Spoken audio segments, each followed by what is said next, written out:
पावन प्रांगण में श्रीदेव बाबा कल्याण की पावन सन्निधि में वट वृक्ष के नीचे चल रहे श्रीमद् भागवत महापुराण ज्ञान यज्ञ सप्ताह के आज छठवें दिन दूर दराजों के क्षेत्रों से और आसपास के ग्राम वासी पधारे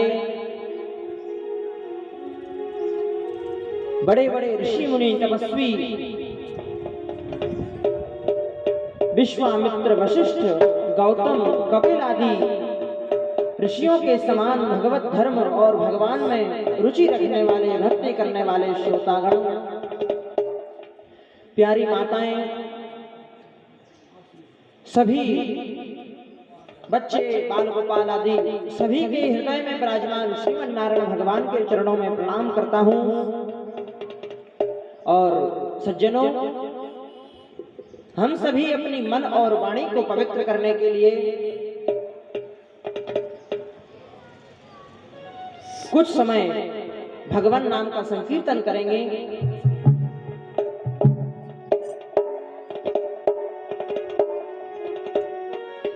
सज्जनों, हमें कभी भी संसार में भगवान को पीठ नहीं दिखानी चाहिए। भगवान तो कण कण में है, ऐसा कहा जाता है। हम सभी लोग रामायण में भी सुनते हैं, भागवत में भी सुनते हैं, सभी कथाओं में सुनते हैं। एक व्यक्ति ने प्रश्न पूछा कि भगवान जब कण कण में है, हर जगह हमें मिलते हैं, भक्तों को मिलते हैं जो भगवान को ढूंढते हैं उनको, तो भला हम मंदिर में जाकर के क्यों भगवान की पूजन करें? अपने घर में ही पूजन कर लें। क्या कारण है कि हम मंदिर जाते हैं, भगवान की पूजन करते हैं, और क्या कारण है कि हम 7 दिन की कथा सुनते हैं? अरे खुद घर में बैठ करके भगवान की कथा पढ़ लें। जो पुस्तक हमारे पास में है, ये पुस्तक आपको बाजार में भी तो मिल जाती है, वहां जाकर के आप खरीद लें और अपने घर में बैठ करके उस कथा का आनंद ले लें। आखिर क्या कारण है? तो एक महात्मा ने बड़ा सुंदर सा उत्तर दिया, सज्जनों, कि जिस प्रकार से वायु सभी जगह है, लेकिन जब हमारा साइकिल का टायर या गाड़ी का टायर पंचर हो जाता है सज्जनों, तो क्या हम हवा में ऐसा खुला छोड़ देते हैं कि इसमें हवा भर जाएगी? नहीं, उसको हवा भरवाने के लिए हम एक निश्चित जो दुकान है पंचर की, जहां कंप्रेसर रखा हुआ है हवा भरने के लिए, वहीं पर लेकर के जाते हैं ताकि वह हमारी साइकिल ठीक हो जाए, हमारा टायर भर जाए। उसी प्रकार से भगवान तो सब जगह है, हमारे घर में भी है, मंदिर में भी है, हृदय में भी है, लेकिन हमें भगवान की सन्निधि में इसलिए जाया जाता है, इसलिए हम हाथ में अक्षत पुष्प या कुछ नहीं मिला तो रास्ते में से पुष्प तोड़ करके भगवान के पास इसलिए श्रद्धा से हाथ जोड़ करके जाते हैं ताकि हम वहां पर जाएं और जाकर के भगवान के चरणों में जो कुछ भी है, और यदि कुछ ना मिले तो केवल भाव, भगवान तो भाव के भूखे हैं सज्जनों, केवल मन में आपको चिंतन करना है कि प्रभु मैं आपको पुष्प समर्पण कर रहा हूँ, प्रभु मैं आपको जल समर्पण कर रहा हूँ। सज्जनों, भगवान यदि आप साक्षात पुष्प चढ़ाएंगे लेकिन भाव नहीं लाएंगे तो प्रसन्न नहीं होंगे, लेकिन यदि केवल आपका भाव अच्छा है, फिर चाहे सामग्री उपस्थित हो या ना हो, भगवान आपसे प्रसन्न होंगे। इसलिए यहाँ पर पधारे सभी सज्जनों, हम कुछ समय के लिए भगवान नाम का संकीर्तन करेंगे ताकि जब से उठे हैं, जो हमने कार्य किए हैं, सभी कार्यों में हमने मन लगाया। गाय को पानी दिया तो बड़े मन से दिया, चारा रखा तो बड़े प्रेम से कि चलो आज हम इसको घास रखते हैं तो शाम को ज्यादा दूध मिलेगा सोच करके। तो आज थोड़ा सा ये भी सोचो कि हम भगवान का अच्छे मन से भजन करेंगे तो हमारा कुछ काम जो बिगड़ने वाला होगा वो काम बन जाएगा। ऐसा विचार करके मन में कुछ समय के लिए अपने आप को भगवान को समर्पित करना है सज्जनों। तो बड़े प्रेम से ताली बजाते हुए आंख बंद करके भगवान का नाम संकीर्तन करेंगे। बोलिए श्रीमन नारायण भगवान की जय। श्रीमन नारायण नारायण नारायण, श्रीमन नारायण नारायण नारायण।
जय हो।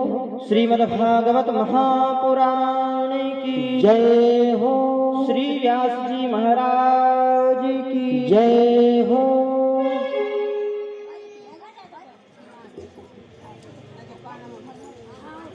सभी धर्मानुरागी सज्जनों, हम सभी भगवान की कथा का अमृत पान कर रहे हैं कुछ 5 दिन से, और आज 6वें दिन की कथा में प्रवेश कर रहे हैं। भगवान की लीलाओं का अमृत पान कर रहे हैं सज्जनों, कि भगवान जो साक्षात नारायण हैं, जो कि नर के रूप में, मनुष्य के रूप में प्रभु ने अवतार लिया है, और अवतार लेने के बाद में किस प्रकार से भगवान बाल लीलाएं कर रहे हैं। हम सभी उन बाल लीलाओं का श्रवण कर रहे थे। कल की कथाओं में आपने पूतना वध की कथा सुनी थी।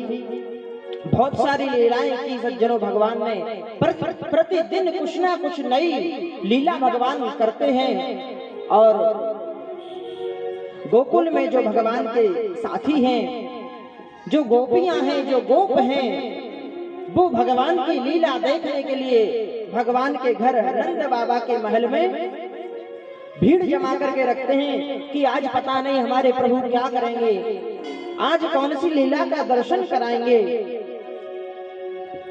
प्रतिदिन नंद बाबा के महल में प्रातः काल होते ही सभी गोपियां किसी न किसी बहाने नंद महल में आ जाया करती हैं सज्जनों।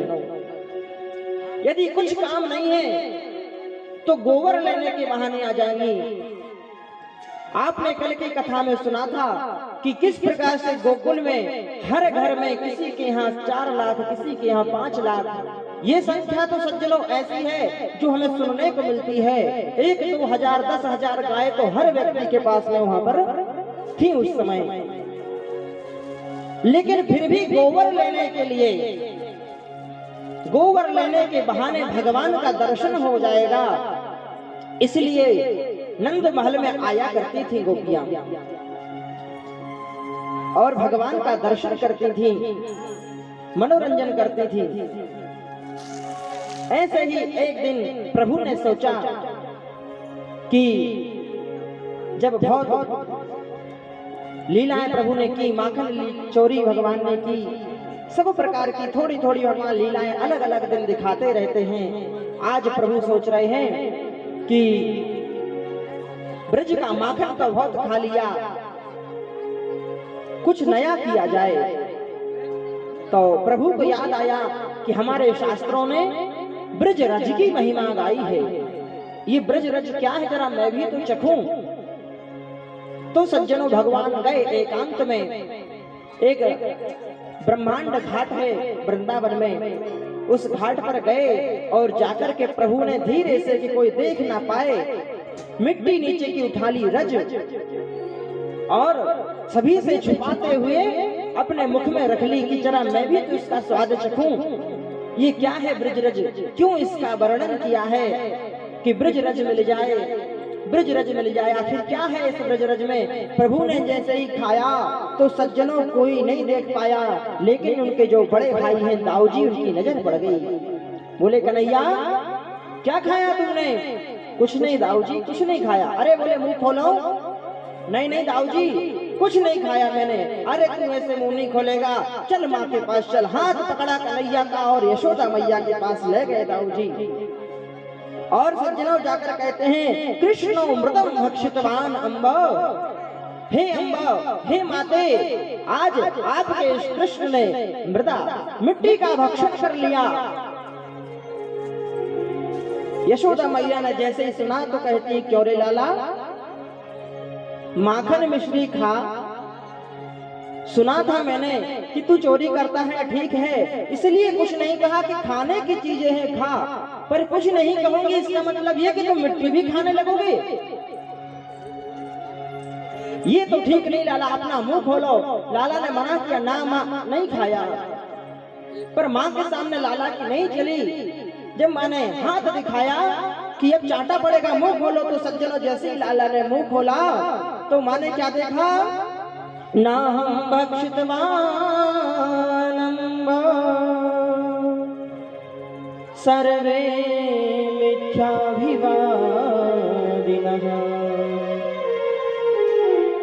यदि सत्यगिरस्तर्हि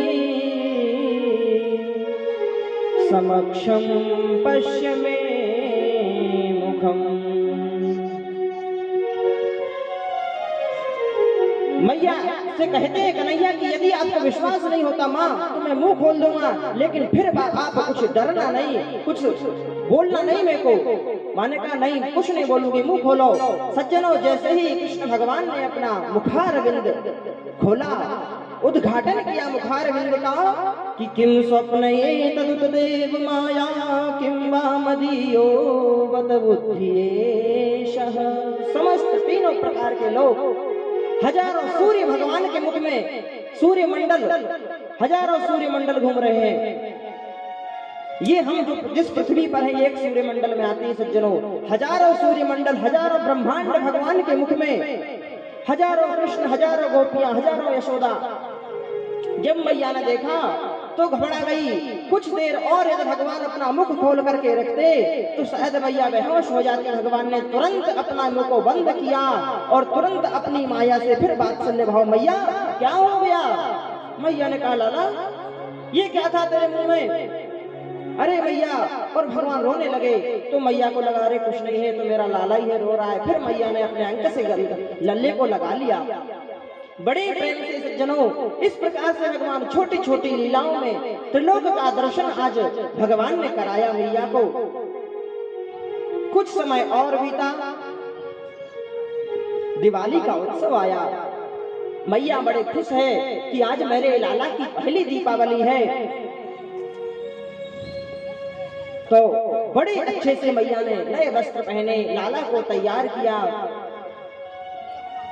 और सज्जनों दधी मंथन कर रही है माँ। पहले के समय में दधी अपने आप सभी ने तो देखा होगा, मशीन आती थी जिससे मठा भाते थे, वो हाथ से चलाने वाली एक लकड़ी डालते थे जिसको मथानी कहते थे। अब तो मशीनें चल गई, तो उस मथानी से मथने के कारण उसको मंथन कहा जाता था कि दधी का मंथन हो रहा है उस मथने के कारण। तो आज मैया दधी मंथन कर रही है लाला के लिए। देखना सज्जनों ध्यान देने वाली बात है यहाँ पर कि मैया अपने तन से, अपने शरीर से लाला के लिए दधी का मंथन कर रही हैं और अपने मुख से यानी कि वाणी से संतों के द्वारा भगवान के लिए सुंदर पद्य बनाए गए हैं उनका वाचन कर रही हैं। आंखों से कृष्ण को देख रही हैं कि सामने कृष्ण लेटा है, दर्शन कर रही हैं। हाथ से लाला के लिए दधी मथ रही हैं, कानों से भगवान को, आंखों से भगवान को देख रही हैं, मुख से प्रभु के पद गा रही हैं। और मन में लाला को ही देख करके उन्हीं का स्मरण कर रही हैं। सज्जनों, आज मैया को जब देखा कान्हा ने कि देखो मेरी मैया तन मन और सभी इंद्रियों से मेरी ही सेवा कर रही है, तन से दधी मथ रही है, मन में मुझे याद कर रही है और सभी इंद्रियों से मेरा दर्शन कर रही है, मुझे सुन रही है। और सज्जनों, जब भी भक्त भगवान के लिए ऐसा ही अर्पण कर देता है, अपने आप को पूरा समर्पित कर देता है, तो भगवान से रहा नहीं जाता। तुरंत भगवान उस भक्त के पास में चले जाते हैं। सज्जनों, कृष्ण कन्हैया से भी नहीं रहा गया, जाकर के माँ की गोद में बैठ गए और रोने लगे। बोले माँ, मुझे बहुत भूख लगी है। माँ ने कहा लाला थोड़ी देर तो रुक जा, मैं तेरे लिए तो ये दही का मंथन कर रही हूँ, अभी तुझे अच्छा नया नया नवनीत मक्खन दूंगी मैं खाने के लिए। मिश्री मिला करके लाला ने कहा नहीं माँ, अब मैं नहीं रह सकता, मुझे बहुत भूख लगी है, जल्दी मुझे कुछ न कुछ दो। तो मैया ने अपने अंक में लाला को बिठाया और स्तन का पान कराने लगी। सज्जनों, तभी लाला स्तन पान करते हुए पूछते हैं मैया से कि माँ एक बात पूछूं। मैया ने कहा रे लाला, एक क्या तू तो 1,00,000 बात पूछेगा तब भी मैं बताऊंगी, पूछ क्या बात है। बोले माँ एक ही बात बताओ, आपको पूत अच्छा लगता है कि दूध अच्छा लगता है। सज्जनों, माँ अपनी दूध जो यशोदा माँ थी चूल्हे पर दूध चढ़ा करके आई थी उठने को और लाला को स्तन पान करा रही है। लाला ने पूछा कि माँ आपको दूध प्यारा है कि पूत? माँ ने कहा ए पागल, तू कैसी बात कर रहा है, पूत प्यारा है, दूध तो कितना ही अपने घर में कब से है, जमाने से और जमाने भर रहेगा। पूत प्यारा है जो 90 वर्ष की उम्र में हुआ। अच्छा, कन्हैया बोलते हैं तब तो ठीक है माँ, यदि आपका पूत प्यारा है तो।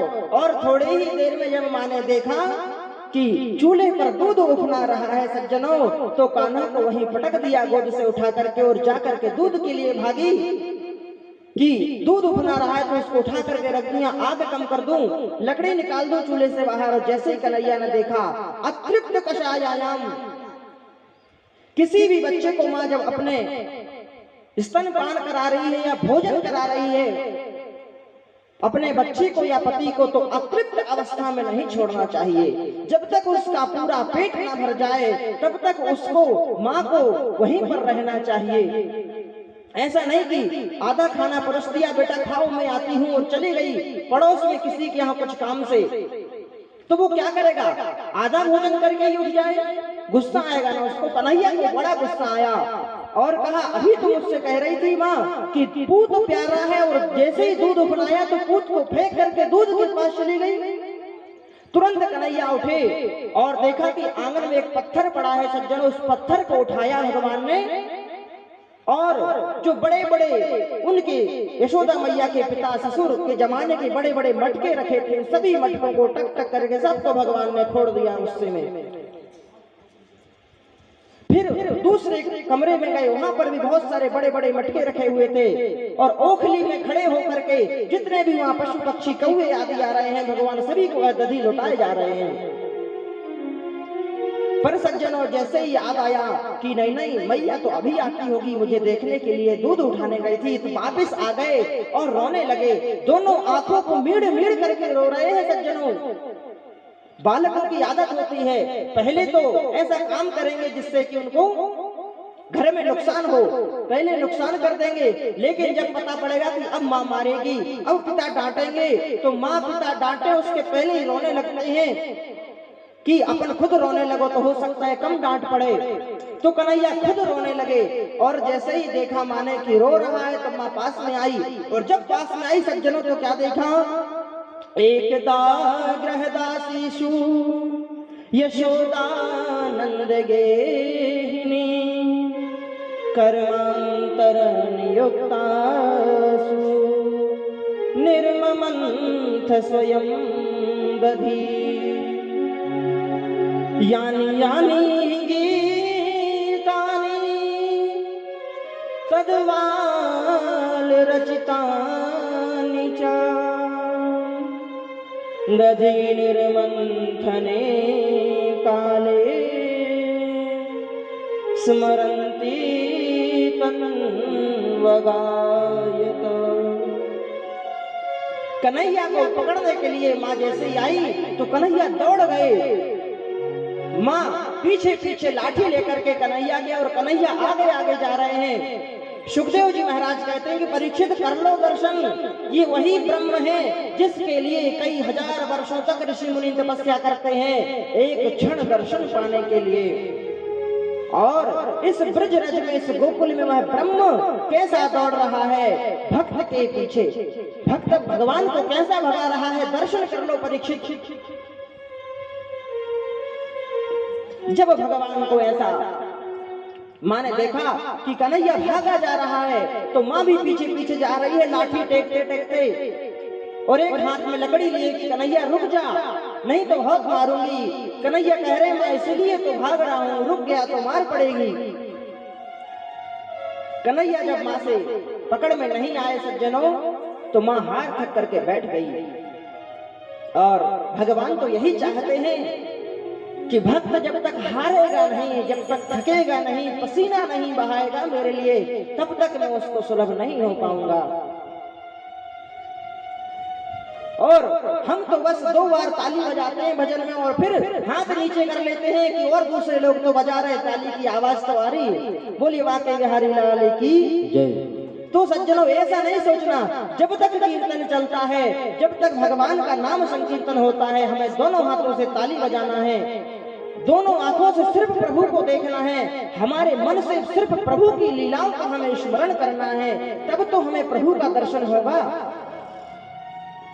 आज मैया को जब देखा कन्हैया ने कि मैया हार गई, थक गई, अपनी लाठी मैया ने वहीं पर पकड़ करके नीचे बैठ गई। कन्हैया अब तो आजा, मैं नहीं मारूंगी तोए।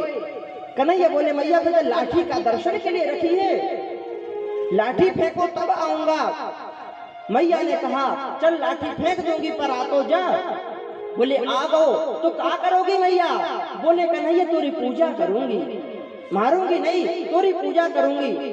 सज्जनों भगवान को छोटे से वो समझे कि पूजा का मतलब वही होता है जो दूसरे जन्मों में मेरा हुआ करता था। बड़े बड़े राजा महात्मा चरण धुलाते हैं भगवान को, वस्त्र पहनाते हैं, पंचामृत से स्नान कराते हैं, यज्ञोपवीत आदि भगवान को धारण कराते हैं, वस्त्र पहनाते हैं, चंदन चावल लगाते हैं, पुष्प लगाते हैं, भगवान को सजाते हैं सुंदर। भगवान ने सोचा कि वही वाली पूजा होगी जो दूसरे जन्मों में मेरी हुई। भगवान को क्या पता कि भैया कैसी पूजन की बात कर रही है। भगवान आ गए लालच में, और सज्जनों लालच जो होती है बहुत बुरी चीज होती है। यदि हम छोटे से भी लालच में आ जाएं तो बहुत नुकसान कर बैठते हैं। एक गांव में एक किसान थे सज्जनों, बहुत पुरानी बात है, और उन्होंने सोचा कि हमारे आसपास गांव में कहीं भी भैंस नहीं है, चलो हम जाते हैं और भैंस लेकर के आते हैं।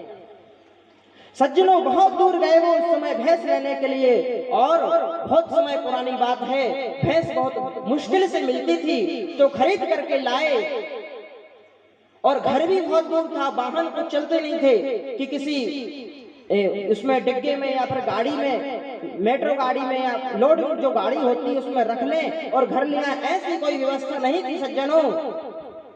तो पैदल ही भैंस को बांध करके उस रस्सी को पकड़ करके और पैदल पैदल आ रहे थे। रास्ते में उनके रिश्तेदार का एक गांव आया, तो सोचा एक काम करता हूँ, रात यहीं व्यतीत करता हूँ, सुबह यहाँ से जाऊंगा। तो रात रुके, रिश्तेदारों को पता पड़ा कि हमारे वो फलाने आ रहे हैं और भैंस लेकर के आ रहे हैं। तो सज्जनों उस गांव में ऐसी आनंद की खुशी हुई, पहली बार भैंस देखने को मिली, बड़ी प्रसन्न सभी लोग, अरे भाई वाह उनके यहाँ तो भैंस आई है। क्या हुआ, उसी दिन घर वालों ने रात में सोए नहीं, जितनी देर तक आए उनके बड़ी आदर सत्कार हुआ। सज्जनों भैंस का दूध लगाया गया, दूध को सभी लोगों ने पिया, जो बचा उसको जमाया कि सुबह सभी लोग दही खाएंगे, मठा पिएंगे। और जब प्रातः काल हुआ तो उस घर की जो स्त्री थी, जो माता थी, उस माँ ने बड़े अच्छे से वो दही उसका बनाया और दही का मंथन करके मठा निकाला और आसपास के घर में लेकर के गई कि देखो आप लोगों ने कल सुना होगा हमारे यहाँ भैंस आई है, मैं आपको मठा लेकर के आई हूँ। सज्जनों बड़े प्रसन्न हुए वो लोग, और ऐसा लगा जैसे अमृत मिल गया हो, बड़े स्वाद से उन्होंने उस मठे को पिया। एक बूढ़ी अम्मा थी, उस बूढ़ी अम्मा ने भी मठे को पिया। एक ताऊ थे पास में, पड़ोस में। उन ताऊ ने भी मूंछों पर ताव दे करके मठा पिया। सज्जनों, मठा तो पिया पर मूंछें डूब गई। सोचे चलो कोई बात नहीं, बहुत दिन में तो मिला, मूंछ डूब गई तो क्या हुआ, मठे का मजा तो लिया। बड़े अच्छे से मठा पिया। और सज्जनों, प्रातः काल वो दूसरे दिन फिर नहीं गया भैंस लेकर के, वहीं पर रुक गया कुछ कारणवश। रिश्तेदारों ने ज्यादा आवभगत की तो सोचा क्यों ना एक दिन और रुक जाएं। जैसे बहुत सारे लोगों को हम देखते हैं सज्जनों, अपनी ससुराल में ही रुक जाते हैं।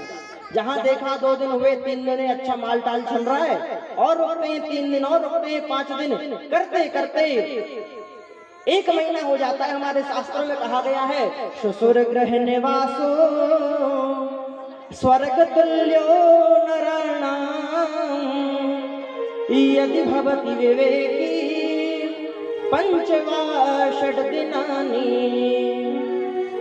सज्जनों, जो हमारा ससुराल होता है, ससुर गृह निवासो, हमारे जो ससुराल जो होता है, जो ससुराल का गांव होता है, वो व्यक्ति के लिए स्वर्ग के समान माना गया। एक दिन तुम अपनी ससुराल में खाओगे, दूसरे दिन आ गए आज दामाद जी का भोजन हमारे यहाँ, तीसरे व्यक्ति आ गए आज नाश्ता हमारे यहाँ, चौथे व्यक्ति आज भोजन हमारे यहाँ। सज्जनों, 1 महीना कब निकल गया दामाद जी को पता ही नहीं लगा। स्वर्ग तुल्यो नराणाम, मनुष्यों के लिए स्वर्ग के समान बताया गया ससुराल। लेकिन कब, यदि भवति विवेकी पंचवा षड दिनानि, यदि आप बुद्धिमान हैं तो 5 और 6 दिन तक तो रुकिए। इससे ज्यादा यदि आप दधि घृत मधु लोभात 1 मासम बसे चेत, शास्त्र में कहा गया दधि घृत और मधु के लोभ में यदि आप 1 महीने उस ससुराल में रह गए तो सर्ववत ही विवेको मानवो मानहीनः, उससे ज्यादा पतित कोई और व्यक्ति नहीं। तो इसलिए ज्यादा से ज्यादा 1 दिन 2 दिन तो रुको, उसके बाद वापस लौट आओ। खाने पीने के चक्कर में ज्यादा नहीं रहना चाहिए ससुराल में। तो सज्जनों, भैंस लेकर के तो वो गए और रुके, दूसरे दिन भी रुक गए। और वो जो घर की माता थी, उन्होंने दूसरे दिन फिर मठा बनाया बड़े स्वाद से, बड़े आनंद से।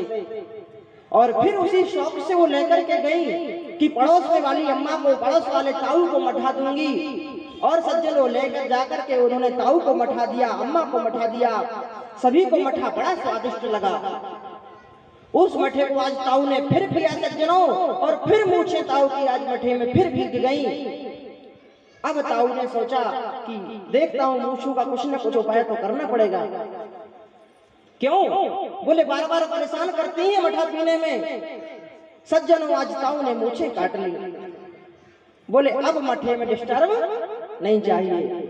ताऊ ने पूरी मूछें मुड़वा ली। और जब तीसरा दिन आया तो ना बूढ़ी अम्मा आई मठा लेकर के, ना कुछ। अब ताऊ इंतजार कर रहे सुबह से कि अब मठा आए, अब मठा आए। सज्जनों, शाम हो गई, जब मठा नहीं आया तो ताऊ खुद बर्तन लेके पहुंच गए। बोले अम्मा आज, बोले आज तो भैंस ही नहीं, ताऊ मठा कहां से। तो ये लालच में अपने ताऊ ने मूछें मुड़वा ली। तो सज्जनों, ऐसा लालच भी हमें नहीं करना चाहिए। आज हमारे कन्हैया उस लालच में फंस गए। बोले भैया पूजा करोगी? बोले हाँ लाला पूजा करूंगी, तू आ। तो कन्हैया चले गए माँ के पास सज्जनों, और माँ ने कन्हैया को पकड़ लिया। और जैसे ही पकड़ा तो लाला ने कहा माँ छोड़ दो, मुझे क्यों पकड़ के रखा है? बोले बताती हूँ, चल। माँ ने हाथ पकड़ा और ले जाकर के अपने घर ले गई। सोचा रास्ते में डांटूंगी, रास्ते में मारूंगी तो आसपास के घर वाले लोग देखेंगे, पड़ोस वाले देखेंगे और सोचेंगे पता नहीं क्या आज लाला ने काम किया, ऐसा कौन सा काम कर दिया कि आज माँ रास्ते में डांट रही है। सज्जनों, यदि आपका बालक ऐसा कुछ काम करता है जो घर की बात है तो उस बालक को घर में ही डांटो, घर के बाहर नहीं डांटना चाहिए। रास्ते में खड़े हो गए, रास्ते में आपके बालक ने कुछ काम ऐसा कर दिया जो आपको अच्छा नहीं लगा तो रास्ते में ही आप उसको डांटने लगो, ऐसा नहीं करना चाहिए। जब घर आए शाम को खाना खा ले, आप भी खाना खा लो, उसके बाद पूछो क्यों बेटा क्या था, ऐसी कौन सी बात हो गई थी कि आज तुम वहां ऐसा काम कर रहे थे। हमारे गुरुजी उज्जैन में जब हम पढ़ाई करते थे सज्जनों, छोटे से थे, हमें नहीं मालूम था, बाहर नहीं जाना आश्रम के।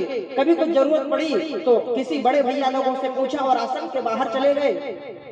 अब गुरुजी तो बाहर कभी ना कभी जाते ही हैं, गुरुजी ने देख लिया या किसी बड़े लड़के ने बता दिया कि गुरुजी आज योगेश बाहर गए, तो सज्जनों गुरुजी ने उस दिन कुछ नहीं कहा, कुछ नहीं बोले गुरुजी। हमें लगा गुरुजी को तो पता चला, नहीं चला, हम तो बच गए।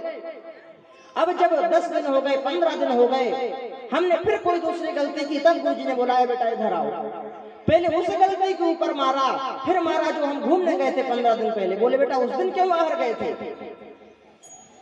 तो उसी दिन और वहीं बाहर नहीं मारा गुरुजी ने, अपने घर में बुला करके जब याद आया बाद में कि अब बालक को समझाना चाहिए, अब बहुत गलतियां हो गई, तब आकर के समझाया।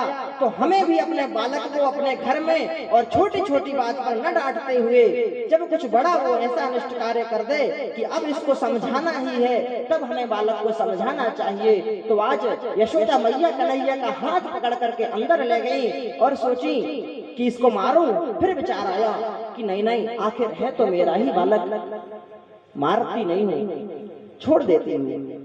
फिर सोचा नहीं नहीं, यदि छोड़ दिया तो कल फिर ऐसी गलती करेगा, छोटी सी बात में गुस्सा करेगा और ऐसे मटके फोड़ेगा। मैं कहां से मटके लाऊं, इतनी कहां से मटके बनवाऊंगी मटकों को? मेरे दादा परदादा के समय के मटके थे, इसमें फोड़ दिए, कुछ न कुछ तो सजा देनी पड़ेगी। तो सज्जनों, मैया ने आज लाला को एक उखल से, बोले उखल से क्यों माना?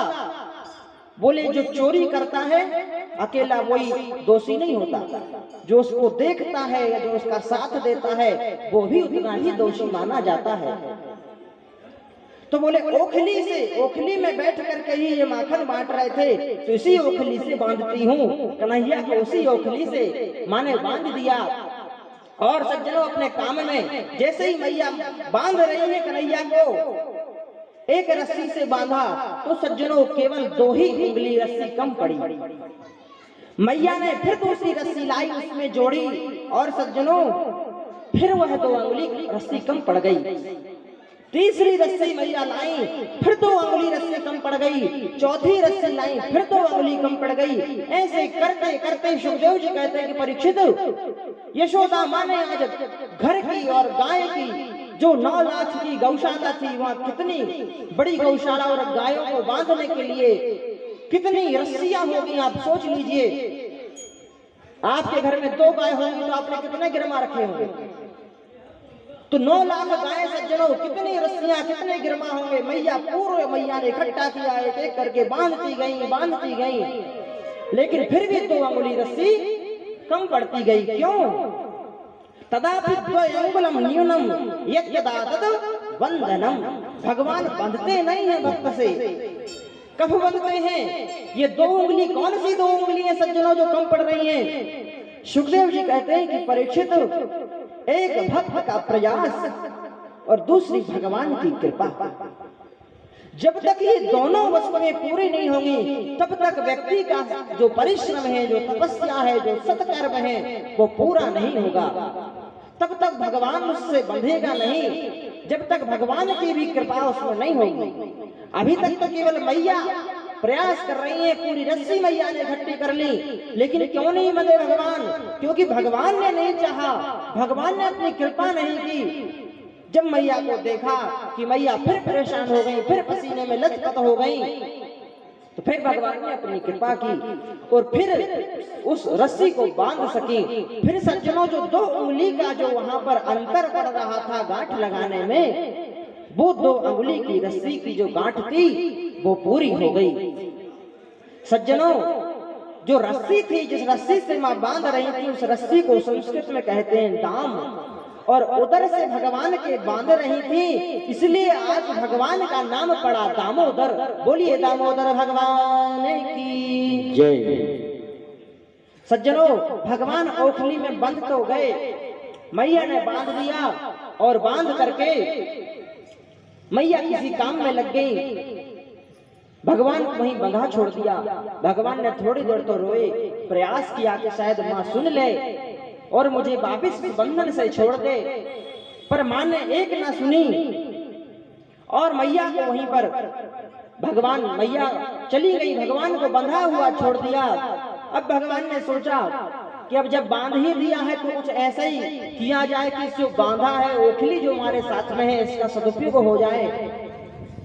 तो सज्जनों, भगवान उस ओखली के साथ में ही अपने घर से बाहर चले गए और जैसे ही घर से बाहर निकले तो दो वृक्ष भगवान के घर के बाहर लगे हुए थे, अर्जुन के वृक्ष। जैसे ही भगवान उस ओखली से बंधे हुए ओखली को खींचते हुए निकले, ओखली उस दोनों वृक्षों के बीच में फंस गई सज्जनों। और भगवान ने कहा फंस गई है, क्या करूं, मुझे तो निकलना है। जैसे ही भगवान ने ताकत लगाई कि वो दोनों जो वृक्ष थे वो धड़ाम से नीचे गिरे। और सज्जनों, जैसे ही वृक्ष नीचे गिरे तो उन वृक्षों से दो महापुरुष प्रकट हो गए। एक का नाम था नलकूबर और दूसरे का नाम था मणिग्रीव। दोनों प्रकट हो गए और प्रभु के हाथ जोड़ करके प्रार्थना करने लगे। माणि गुणानुकथने श्रवणौ कथायां हस्तौ च कर्मसु मनः स्वसुपादयोर्नः।